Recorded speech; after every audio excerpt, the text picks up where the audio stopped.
Hi, I'm Terry Luck, Director of Communications at Our Lady Perpetual Help Church here in Glenview. And we're having another fireside chat today with our pastor, Father Jeremiah Boland.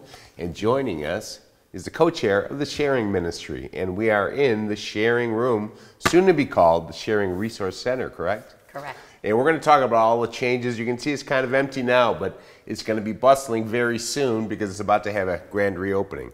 Before we get to that, maybe Father Jerry, you can talk a little bit about the history of the Sharing Room. It's really kind of our own homegrown mission, isn't it? Yes. It's a remarkable endeavor that goes back many years here at OLPH. There's something about sharing is in the DNA of OLPH Parish. Many years ago, the parish had relationships with other communities, and during the administration of Cardinal Bernardine, he wanted to give structure to the sharing program. And to what was happening is you'd have one parish had 25 parishes helping it, and then another parish didn't have anybody. So it was to try to organize those relationships. And ironically, the first time I met Sister Pauline was in 1982 when I was asked to be part of a task force that she was on to begin to give structure to the sharing program for the whole Archdiocese. And we currently have relationships with 4 parishes, and there used to be kind of a lean-to type of a building where a lot of the ministry was organized out of. And then under Father Flavin, this beautiful room was built that is a great resource for the parish to collect food and items, to organize the distribution of all those products so that they get as quickly and as efficiently to the people in need. When I first came here, I would just be astounded at the constant stream of activity out of this room. I mean, all hours of the day there were people coming and going, and many people involved in folding clothes and getting food as quickly as possible to parishes. Over the years, we've supported all sorts of programs and organizations in addition to the 4 sharing parishes. This Sharing Room ministry has had a tremendous impact on our parishioners. For many of them, this is their way of feeling connected to Our Lady Perpetual Help, and not just to Our Lady Perpetual Help, but to 4 faith communities that really depend on our support. Can't tell you how many times I hear from these various parishes just thanking us for the difference that Our Lady Perpetual Help Parish has made. I was recently in Rome and had dinner with Father Ed Linton, who at one time had been the pastor of Old St. James. He was still talking with such affection and gratitude for the years that he was pastor and the difference that OLPH made on the front line of his ministry, which had a significant poverty reality in the neighborhood. So I think it's exciting to be dreaming about the reopening of our Sharing Resource Center. We are going to continue to reach out far beyond the territory of Glenview to the larger metropolitan community through the efforts of this place. And Betty, talk a little bit about how you got involved and why this is so important to you personally. Well, I got involved when it was just, just getting off the ground when we didn't even have access to that old building that used to stand here. And Sharing was an outgrowth of Renew, which was it was a spiritual program that people participated in. And you talked about your faith and where were you going with that faith? How are you going to live your faith? And so there was a group sitting at a table, and Sister Pauline happened to be at that table, as did Rich Tillman. And the conversation was, let's start collecting food and share it with our sharing parishes, and what can we do to make a difference? And so it was kind of agreed upon that something was going to be hatched, and Sister Pauline looked at Rich and she says, "You are in charge." And Rich ran it for 30 years. Oh. And so we started out by collecting cans once a month and putting in the back of station wagons, not minivans at that time, and driving it down, circulating between the 4 sharing parishes. And then we kind of proved our oats, and as Father mentioned, Father Flavin, agreed that when this building was going to be built for additional school and meeting rooms, we should have a warehouse room, and so we did. So, and I got involved in bits and pieces, and it's just something that's in my DNA, and I always want to be a part of it. Well, now it came to a grinding halt with COVID, but you're seeing this as really an opportunity to reinvent how the whole process goes. Maybe you could talk about that. So we as a committee are very concerned about the sustainability of what's happening here. And sharing tomorrow doesn't have to look the way it did yesterday or today, but sharing should continue. And so some of our very strong volunteers are aging out, not by any standards that we have set, but it's because they're in their 80s and 90s and maybe can't do it all anymore. So, we need to bring in those next generations with their own ideas and their own approaches, and we just want to make sure this keeps happening. So sharing, it just kept growing and growing and growing and growing, and all of a sudden, it's a 24/7, 365-day-a-year operation, which means that there are boots on the ground in this room all of those days. And is that sustainable? I don't know anybody else that goes at that kind of a speed. So we are looking to pull back a little bit in terms of the days and times that we accept donations, but we're ever hopeful that the volume will still continue. So our new days and hours of operations are going to be Tuesday and Thursday mornings from 7 until noon, and then Sunday mornings from 8 until noon.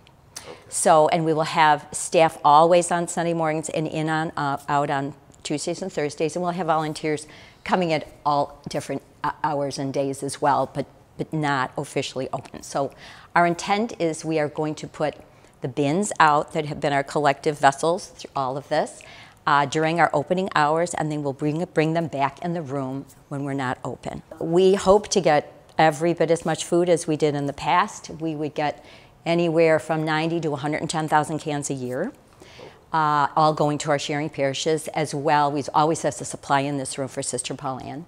So if she is a client, she can come in or send them in, and they will be cared for. We get probably about 10,000 bags or boxes of clothing and housewares a year.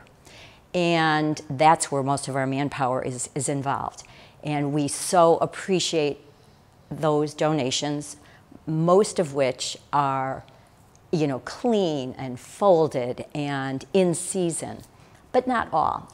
So I think that the parish is probably seeing a little bit of a reduction in the dumpster costs while sharing has been closed, because we sometimes had to put things in the dumpsters if they weren't quality that we thought somebody would want to wear with dignity. Or if we get a bathing suit in January, it's hard to find a home for it, or a coat in July. So we're hoping that we can kind of streamline what comes in to make sure we can find a home for it. Okay, and the change in hours also is a change in the name too. So from the sharing room to the sharing resource center.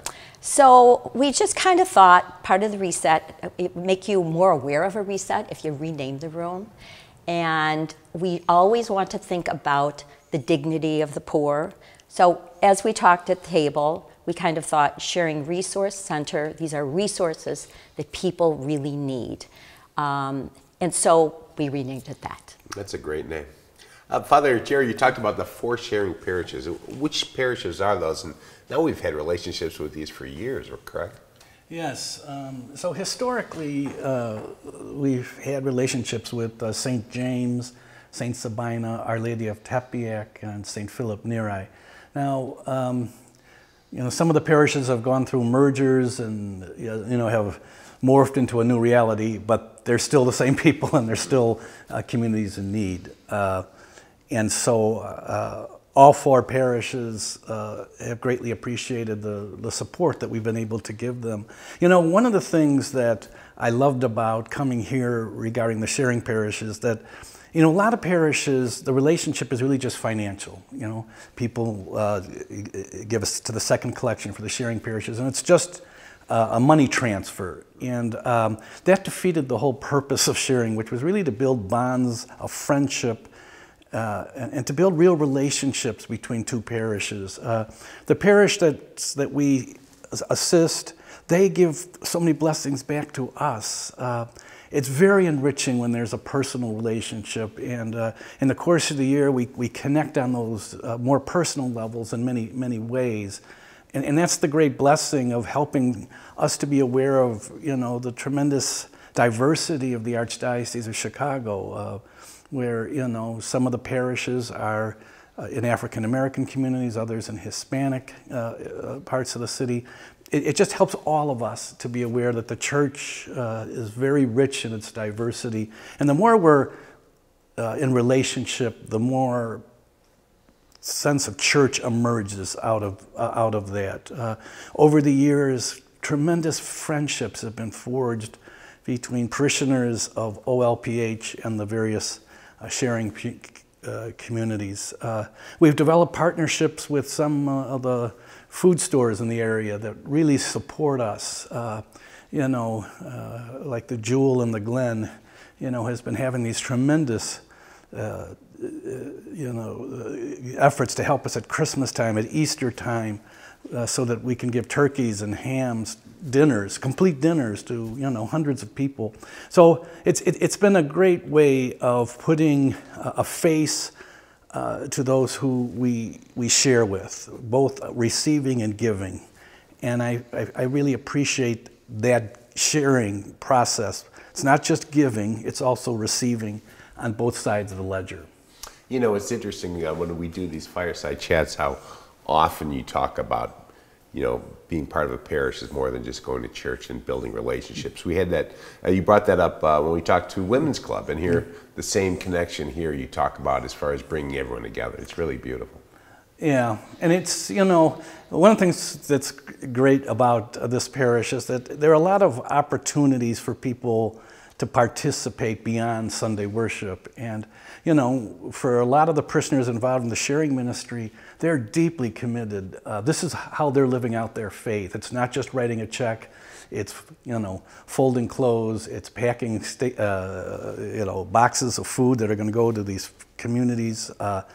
It's a lot of investment of time, in addition to treasure and talent. Yeah. It's a lot of time that people are gifting to the work of the mission of the parish. Mm-hmm. And Betty, talking about maintaining the level of effort that's going on, but cutting back on hours, you probably have to prioritize things and decide what are the most pressing needs, right?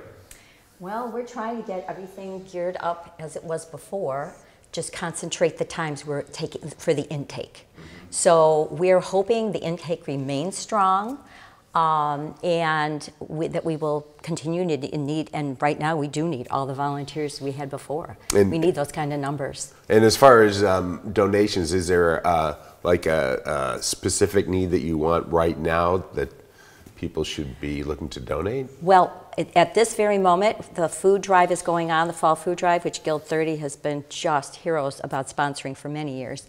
And as soon as their truck pulls out on the 21st, we are open for business here for food. And then that'll be the 21st of November in anticipation of Thanksgiving. We don't want to miss any opportunity to collect then.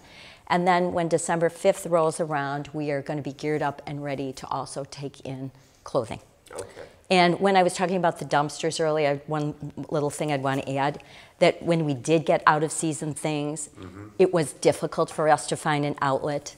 But those items never went in the dumpster. Only thing that went in the dumpster were things that should not be worn by people anymore. Sure. So, and we'll talk a little bit about the process. How when somebody drops something off, how fast does it get into the hands of somebody who needs it? So our goal is whatever comes in here is out within a week.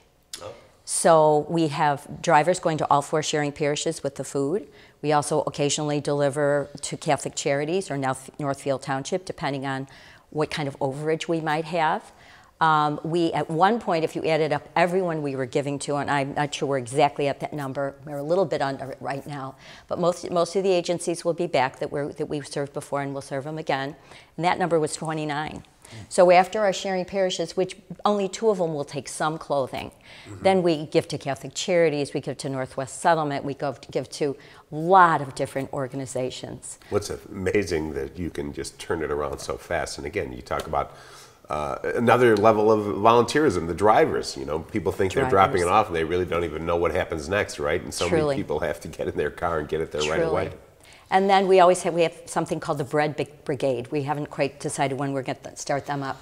But they go to all the area merchants who are going to be getting rid of day-old bread, comes in here, and we have another army of drivers that gets that in and out. Amazing. So lots of things going on, lots of good things. And a lot of things that don't even happen in this room still happen. Well, let's talk about one of those, and this is something for the children too. The Matthew 25 effort. Father Jerry, what is that, and will that be coming back?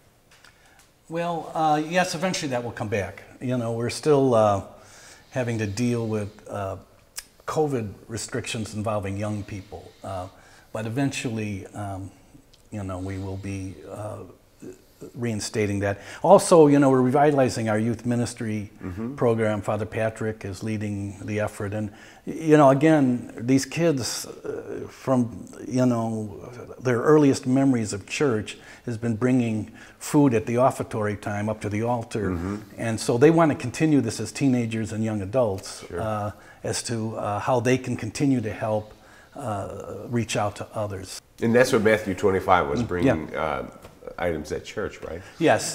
So when the gifts are brought up, the children would bring up canned goods, non-perishable goods, and place them in bins in front of the altar. And you know, I'm really hopeful that after the first of the year, by that point, a significant number of the children will have been vaccinated, and that will alleviate any concerns of parents. So that's why I think once after we get the kids come back from the Christmas holidays, we hope to be able to start that up. And you mentioned youth ministry too. Do you see roles for them in the sharing ministry here? We embrace all the parish organizations. We couldn't live without the school support, religious ed. Youth group has always been strong supporters. The guilds have been amazing, the men's club. I mean, everybody's all in. We are so blessed. Well, why don't you talk about, you know, as far as getting people involved, some contact information. If people want to get involved in sharing now, could they contact you? Absolutely. We will find a place for them. And you have a phone number or email? Yes, collinsjustbetty@gmail.com. So I'd welcome anyone that wants to join us. Good. And Father Jerry, any last comments about the importance of sharing? Yeah, you know, I guess this whole pandemic has, you know, really had an impact on the mission of the parish, you know, and some things have been put on hold or have had to really be restricted. I just can't wait to the ribbon cutting ceremony that's coming up, which will kind of be the formal reinstatement of the sharing program. There's a lot of people that are chomping at the bit to get back involved, and it's another sign of us moving forward out of the pandemic back into some of the activities that were so essential to us as a parish, this being one of the key ones. You know, everybody in the parish is aware of the sharing ministry and are very proud of it. And you know, a lot of our parishioners were helping out at the Northfield Township during this interim period. In just a few weeks, we'll be up and running and back in the saddle here in the sharing room. And Betty, what's the official opening day, and should we invite people to bring something that day? Please come. December 5th, we'll open our doors to make it more official as a grand reopening. It'll be different than most people's idea of what a grand opening looks like, because when you walk into a normal grand opening, it's just stocked. The shelves are stocked. Well, our reopening is our shelves are empty, and you have to make the difference. So if people would love to come to that reopening, Father's going to be cutting the ribbon at 10 a.m. We'll open the doors officially at 8, and then the ribbon cutting is at 10. But if everybody that could come through this room, add energy and life back into the room and bring cans of goods and clothing that is in season. We are looking forward to that. Well, look, everybody, you can see it's an open room. We need to fill it, right, Father Jerry? You got it. Yeah. Come on down.